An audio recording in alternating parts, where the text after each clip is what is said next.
பேரிங்க்கு நம்ம அடுத்து கூப்பிட போறது ஷபானா. சொல்லுங்க ஷபானா, இன்னைக்கு எந்த மாதிரியான ஒரு வரன் எதிர்பார்க்கறீங்க இந்த குக்கிங்க்கு? சொல்றேன், மக்களுக்காக சொல்றேன். சுருட்ட முடி வச்ச பையனா இல்ல வாளை சுருட்டிட்டு இருக்க பையனா? நீ ஆங்கர் பையனா இல்ல எதுவும் புரோக்கர் பையனா? அது எப்படிடா உன்னால மட்டும் இப்படி எல்லாம் பேச முடியுது? நானா பேசுறேன்? ஏதோ அதான் வருது, அங்கங்க அள்ளி போட்டு போய்கிட்டு இருக்கியா? ஆங்கரா புரோக்கரா கேக்குறது ஒரே வேலை தான், பாத்துக்கோங்க இந்த ஷோல. எவ்வளவு பெரிய வாய். நீ சொல்லுமா, உனக்கு எந்த மாதிரி பையன் வேணும்? சொல்றேன். Okay, SK. உங்களுக்கு எஸ்கே என்ன வேணும்? எஸ்கே பார்வதி தான், வேற என்ன? என்ன கருமமோ இந்த குரங்கு சட்டையெல்லாம் எப்ப விட போறியோ? ஷபானா சூஸ் பண்ண அந்த கோமாளி வாங்க. இதோ வந்துட்டேன். நான் அப்படியே ஷாக் ஆயிட்டேன்.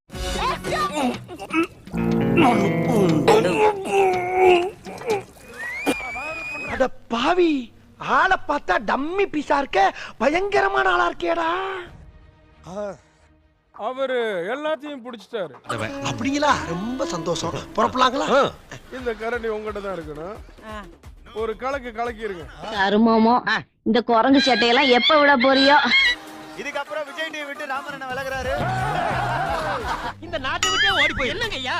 அதான் நீ நாட்டுக்கு செய்யற நன்மை, நாட்டு மக்களுக்கு செய்யற நன்மை, நாட்டு ஜனங்களை பிடிச்சிருந்த தரித்திரமே ஓடி போச்சுன்னு நினைப்பாங்க. இதை என்கிட்ட கொடுத்துட்டு போறீங்கன்னா இதை விட முக்கியமான வேலை ஏதோ உங்களுக்கு இருக்குன்னு நினைக்கிறேன். ஆமா, ரெஸ்ட் ரூம் போணும்.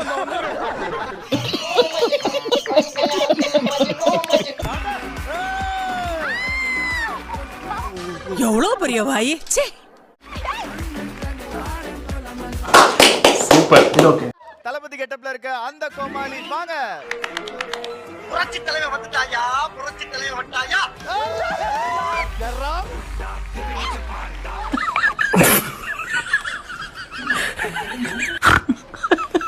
என் நெஞ்சில் குடியிருக்கும். அவர் வயித்துல தான் குடியிருக்காரு.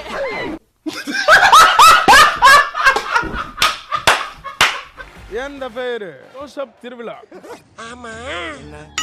என்ன சார் பண்ணுவீங்க திருவிழால? திருவிழாவில் பலூன் வைப்பேன். பட் இவரை பத்தி நீங்க என்ன நினைக்கிறீங்கன்னு?